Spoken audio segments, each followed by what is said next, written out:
Hi, Ashley. How are Hey there. you? Doing good. So, what are some tips you can give patients to get more meaning out of their sessions with their psychiatrist?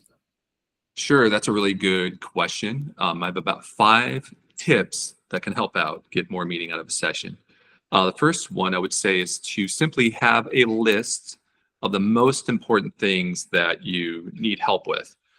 Oftentimes, patients come in and they'll be talking about something, but it's not till the end of the session that they mention this real important thing that they wanted to ask me. That question or that important thing needs to be front loaded in the beginning of their session. Um, so that's the first tip, to have like good clarity about why they are there that day. Mhm. Second tip would be to have a medication timeline and a timeline of changes of when they made the changes to their medication. A lot of times, uh, I'll be trying to figure out, did a patient take their medicine daily? Did they raise the dose on a Monday and they've been on it for approximately 13 days? All that stuff is very important. And the reason for that is sometimes the medications just take long enough uh, and they need to be on a high enough dose long enough to see results. And if they're not seeing results, sometimes it's because they haven't been on the medication long enough.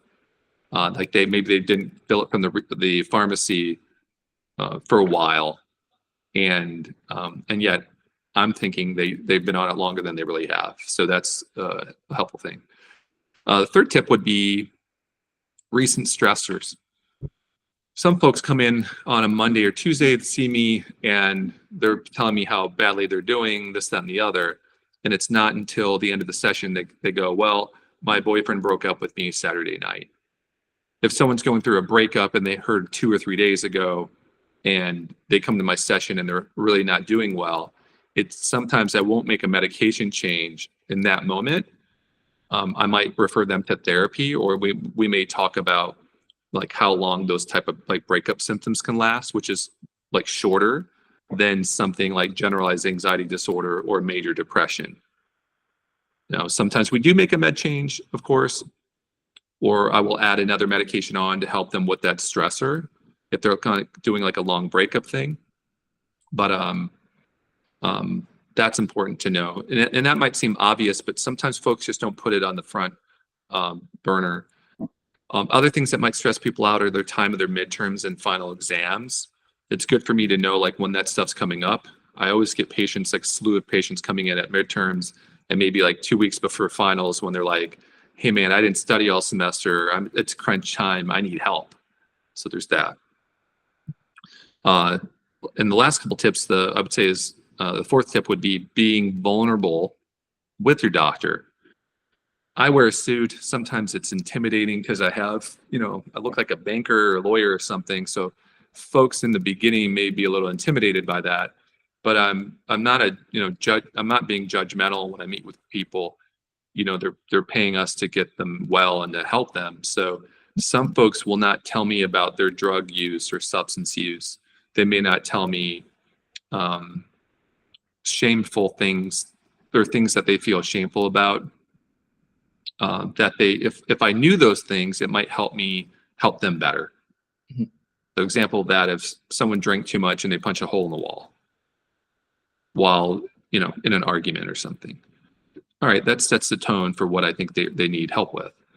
Um, if somebody had multiple partners and they were being promiscuous, let's say, they may not tell me that, but maybe I would offer some STD testing.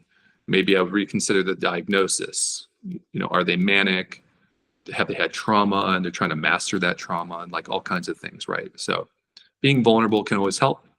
And I think that can make people feel better to be able to connect with their doctor and know that they can talk about things that they would not talk with other people about. Mhm. And the last thing would be to ask the doctor about the treatment plan. My responsibility is to set up a treatment plan for people and say, if I were in your shoes, I would take this medication or these medications. I would do this type of therapy. I'd make these lifestyle changes. That is I often present that to patients, but if someone's uncertain about what the plan is, they need to ask, like, what is my treatment plan in all of its phases, and how long can I expect that will take to feel better?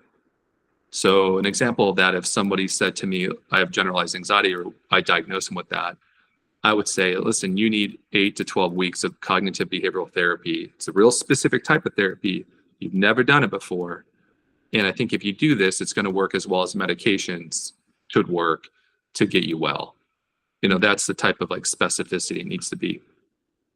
And for those listening out there, we will include a mood log in the description below that they can download to help keep a chart of any medication changes, substance use, or sleep, so on and so forth. And you can bring that into your doctor, and they may find that helpful.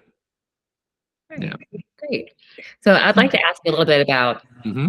the treatment plan portion, because I don't think people know that they can bring this up during their sessions and talk about it. How often should people check in on their treatment plan, or maybe even change their treatment plan goals if they feel like they've gone as far as they can with their certain goals? Yeah, I would say every session.